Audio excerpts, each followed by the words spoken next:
Some units are allowed to stumble. A new secondary, a new quarterback who's had little time to mesh with his skill guys, a new tight end room. There's leeway there, but every program has one position group where excuses go to die. For Miami in 2025, that unit is the defensive line. Last year's Miami front was supposed to anchor Lance Guidry's defense, a preseason top 10 unit according to Pro Football Focus. Rueben Bain was fresh off his ACC Freshman of the Year season. Akeem Messidor was a proven pass rusher. Veterans like Simeon Barrow, Thomas Score, and Branson Dean provided depth. Instead, the season turned into a slow bleed. Bain missed time with a calf injury. Messidor never fully recovered from nagging issues. Tyler Barron and Elijah Alston both missed time. And outside of a few games, the pressure never matched the preseason hype. The defensive line wasn't awful. They were at times, but it was underwhelming.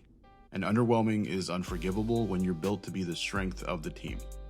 And now there's no excuses or shields left to hide behind. This year's defensive line is as talented and as deep as Miami has had in a while. Bain is healthy again, no longer just a breakout sophomore.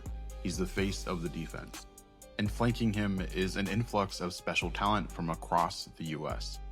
Justin Scott, a 5-star sophomore. Ahmaad Moten, a 4th-year body who's added weight and consistency, the kind of glue that makes rotations work. David Blay, a senior, not flashy but technical, a stabilizing presence inside. Dante Simpson, a true freshman already tabbed, a preseason true freshman All-American. Then guys like Hayden Lowe, Marquise Lightfoot, Booker Pickett, and of course Akeem Messidor, and a bunch of other guys. You look at Miami's 3 deep at edge on both sides, and a lot of these guys are not just names, they'll all see the field this season. This is no longer projection, it's reality. Bain and Messidor are known commodities. Moten and Blay are depth with experience. Simpson is being mentioned nationally before he's played a snap. This isn't a bare cupboard, it should be an arsenal. If just a few of these guys play to their ranking this year, the defensive line could wreck games, which means the burden shifts. If this line sputters again, it won't be about freshmen needing time or injuries derailing continuity. It will be about Jason Taylor and Damian Lewis, the position coaches tasked with turning talent into violence. It will be about Corey Heatherman, the new coordinator, whose scheme is designed to create chaos up front. And it will be about Cristobal, who the program has invested millions of dollars in, and Cristobal himself, who has spent countless recruiting hours making the trenches Miami's signature. You don't stockpile all this stars and talent in the trenches to finish 7th in sacks in the ACC.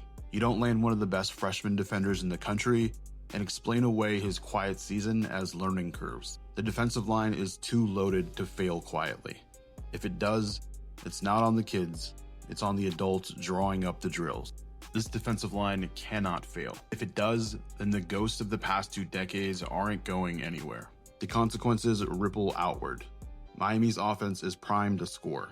But if the line can't flip games with pressure, they're just another fast team without bite. Recruiting momentum depends on results. High school linemen will see whether Scott and Simpson are unleashed or stifled. And in the bigger picture, it's about cultural credibility. If Miami can't dominate in the trenches, even with this roster, then the program's blueprint itself is in question. The college football position room graveyard is filled with programs who had talent but not results. Hype, but not production. Miami has lived there long enough. The 2025 defensive line is supposed to be the escape hatch, the group that proves the rebuild is more than talk.